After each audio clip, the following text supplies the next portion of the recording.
আমাদের দুর্গাপুর যে টাওয়ারটা রয়েছে গ্রামীণ টাওয়ার, সেই টাওয়ারেই হচ্ছে আমাদের প্রিয় দলের পতাকা, সেটা কিন্তু ঝুলানো হবে। দর্শক আপনারা ইতিমধ্যে দেখতেছেন এই যে আমাদের মুরাদ ভাই, সে কিন্তু আমাদের আর্জেন্টিনার যে পতাকাটা সেটা কিন্তু সুন্দর করে বেঁধে নিয়ে আসতেছে। দর্শক চারপাশের ওয়েদার দেখে আপনারা অবশ্যই আন্দাজ করতে পারতেছেন, অলরেডি সন্ধ্যা লেগে আসছে, এখন কিন্তু রিক্স আর কি। এর পাশে গুড়ি গুড়ি বৃষ্টি হচ্ছে আর মোটামুটি পিছলা ভালোই আছে, এটা কিন্তু ফুলি রিক্স নিয়েও কিন্তু আমাদের তিনজন উঠে যাচ্ছে উপরে। দেখা যাক তারা শেষ পর্যন্ত ভালোভাবে আসতে পারে কিনা।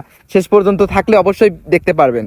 যাক, শেষমেশ পতাকাটা ভালোভাবে হাতে নিয়ে তিনজন কিন্তু ওঠার জন্য অলরেডি রওনা হয়ে গেছে। ঠিক আছে, এই যে দেখুন কিভাবে উঠছে তারা। যেহেতু চারপাশে একটু অন্ধকার হয়ে আসছে আর পিছলা, মানে বৃষ্টির দিন তো, এখন একটু এইগুলো একটু রিক্স, বুঝছেন। ওদের বলা হয়েছে কোনো তারে যেন হাত না দেওয়া হয়, কারণ তারে হাত দিলেই ফায়ার করতে পারে বা বিভিন্ন ধরনের হালকা পাতলা একটু শর্ট খাইতে পারে। আর্জেন্টিনার পতাকা আমরা সরাসরি দুর্গাপুর যে টাওয়ার সেখানে কিন্তু ঝুলানোর জন্য তিনজন উপরে পাঠিয়ে দিছে, এবং এখানে আমাদের নীরব বেটা রয়েছে, আলিফ রয়েছে, এই আছে, এবং দর্শক যারা প্রচুর দর্শক এখানে রয়েছে। যেহেতু সন্ধ্যা লেগে গেছে তারপরেও কিন্তু এটা যদি একটু দিনের বেলা হতো অনেক দর্শক আমরা দেখতে পারতাম। দেখেন, ওই দেখেন অনেক রিস্ক নিয়ে কিন্তু ওরা অনেক উপরে উঠে পড়ছে, একদম শেষ প্রান্তে। দেখা যাক, অবশেষে এই যে আমাদের আর্জেন্টিনার পতাকা সেটা কিন্তু বাঁধার কাজ শেষ হয়েছে। কিভাবে উঠছে একটু আপনারা ভালো করে দেখুন। আর দর্শক, ওই যে হাতটা খাড়া করছে ওটা কিন্তু হচ্ছে রাহাত, এবং মধ্যে রয়েছে আপনার বক্কার, এবং নিচে রয়েছে জিহাদ। দর্শক, এই তিনজনে হচ্ছে প্রচন্ড রিস্ক নিয়ে কিন্তু আজকের যে এই কাজটা করলো, তারা এখন নামবে। আর দর্শক, টাওয়ারে ওঠা খুবই সহজ, কিন্তু নামতে গেলে একটু প্রবলেম। তো দেখি তাদের অনুভূতি কি। ঝুলানো শেষ, কই আমাদের ম্যান কই?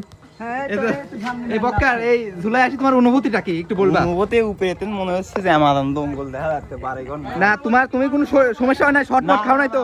সমস্যা নাই, ঠিক পাও ব্যথা উপরে উঠলেন, এর অনুভূতিটা কি? আমার অনুভূতিটা কি হলো? কয়তলা উঠছে? কয়তলা উঠছো তাতে বলো দেখি। প্রকাশ করা যাবে না, তাও 100 তালা 200 তালা তালার সমান বিল্ডিং নাকি সেরকম আর বললো দেখা না। খুব ভালো অনুভূতি, আর্জেন্টিনা পতাকা লাগাইছে এই মেলা। এর আর কি হতে পারে? আমরা আর্জেন্টিনা ভক্ত, সবাই আমরা আর্জেন্টিনা ভক্ত, আমরা সবাই খুব খুশি। এর থেকে বড় পতাকা লাগাবো।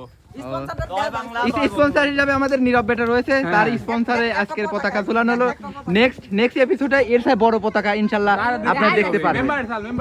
হ্যাঁ, আমাদের এই যে আলম ভাইয়ের সওয়াল নীরব বেটার স্পন্সরে আজকে পতাকা ঝুলানো হলো। ঠিক আছে, বড় পতাকা হবে, দান দিতে চাইছে। ও সে দিতে চাইছে, এর সাথে বড় পতাকা দেখ, দোয়া করবেন ওর জন্য, ও যেন ভালো একটা উম্মাইতি পায়।